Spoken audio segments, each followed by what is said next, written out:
5:30 নাগাদ মোটামুটি গাড়ি আমাদের ঢুকেছে চিড়িয়াখানাতে। এখন হচ্ছে খাওয়া দাওয়া করে স্নান টান করে যাচ্ছি হচ্ছে নন্দনকাননের এর দিকে, পার্কের দিকে।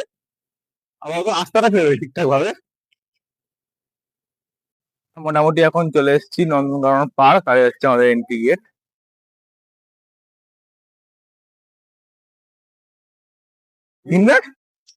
ছুটি বাবা এখন টিকিট কাটতে, আর আমরা এখন দাঁড়িয়ে থাকবো টিকিটের অপেক্ষায়। টিকিট 50 টাকা নিয়ে যান, 1 টাকা টিকিট, 50 টাকায় পার পিস টিকিট নিয়েছে মোটামুটি। এবারে হচ্ছে মেন গেটে যাবো আর ভেতরে ঢুকবো। অনেক হাঁটতে হবে, যাই বলো আর তাই বলো। আজ থেকে প্রায় 4-5 বছর আগে এসেছিলাম, তখন একটা এখানে ডাইনোসর ছিল, এখন সেটার বদলে এখানে একটা বড় হাতি করে দিয়েছে। পাথর দিয়ে হাতি আবার হয়।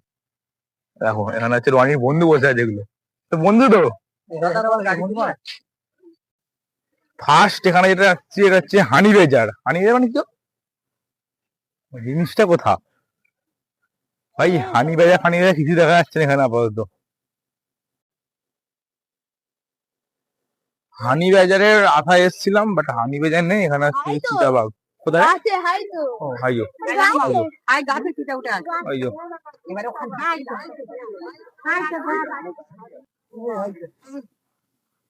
দেখেছো চিতাবাঘ এখন গাছে উঠে রোদ পুইতেছে। চলো একটু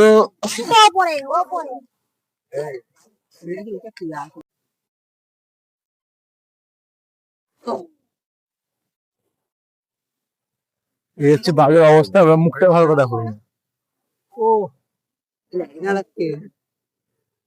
সিগন্যাল দিচ্ছে, সিগন্যাল দিচ্ছে ভাই। বিশাল বড় বাঘ, মিনিমাম 7 ফুট তো হবেই, খুব কম করে না হলেও।